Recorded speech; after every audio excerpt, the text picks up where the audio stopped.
ಹರೇ ರಾಮ. ಜನ್ಮ ಜನ್ಮಾಂತರದ ಕರ್ಮಗಳನ್ನು ಕಳೆದು ಹೊಸ ಬದುಕಿನ ಆರಂಭಕ್ಕೇನಾದರೂ ದಾರಿ ಇದೆಯಾ? ದಾರಿ ಇದೆ. ಮುಳ್ಳನ್ನು ಮುಳ್ಳಿಂದ ತೆಗೆದ ಹಾಗೆ ಕರ್ಮವನ್ನು ಕರ್ಮದಿಂದಲೇ ತೆಗಿಬಹುದು.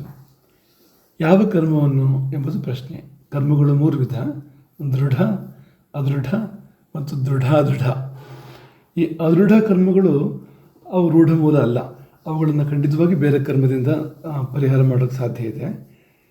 ದೃಢ ಕರ್ಮಗಳು ಅವು ಪೂರ್ತಿ ಅದೃಢವೂ ಅಲ್ಲ, ಪೂರ್ತಿ ಬೇರೂರಿದ್ದು ಕೂಡ ಅಲ್ಲ, ಸ್ವಲ್ಪ ಪ್ರಯತ್ನದಿಂದ ಸಾಧ್ಯ ಇದೆ.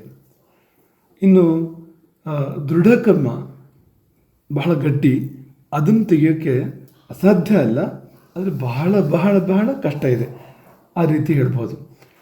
ಹೇಗೆ ಈಗ ಮೀನನ್ನು ನುಂಗುತ್ತೋ ಹಾಗೆ ಕರ್ಮವನ್ನು ಬೇರೆ ಕರ್ಮ ನುಂಗೋಕ್ಕೆ ಸಾಧ್ಯ ಇದೆ.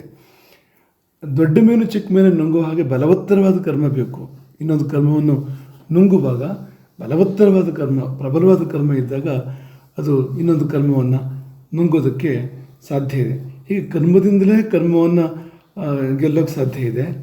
ಜ್ಞಾನದಿಂದ ಖಂಡಿತ ಸಾಧ್ಯ ಇದೆ. ಅದು ದೊಡ್ಡ ಉಪಾಯ. ಅದು ಅಂದರೆ ಆಮೇಲೆ ಜ್ಞಾನ, ಪೂರ್ಣ ಜ್ಞಾನ ನಮಗೆ ಯಾವಾಗ ಬರ್ತದೋ ಅದು ಎಲ್ಲ ಕರ್ಮಗಳನ್ನು, ಹಿಂದಿನ ಮುಂದಿನ ಎಲ್ಲ ಕರ್ಮಗಳನ್ನು ಸುಟ್ಟು ಬಿಡ್ತದೆ. ಜ್ಞಾನಾಗ್ನಿ ಸರ್ವಕರ್ಮಾಣಿ ಭಸ್ಮಸಾತ್ ಕುರುತೆ. ಗೀತೆ. ಹರೇ ರಾಮ.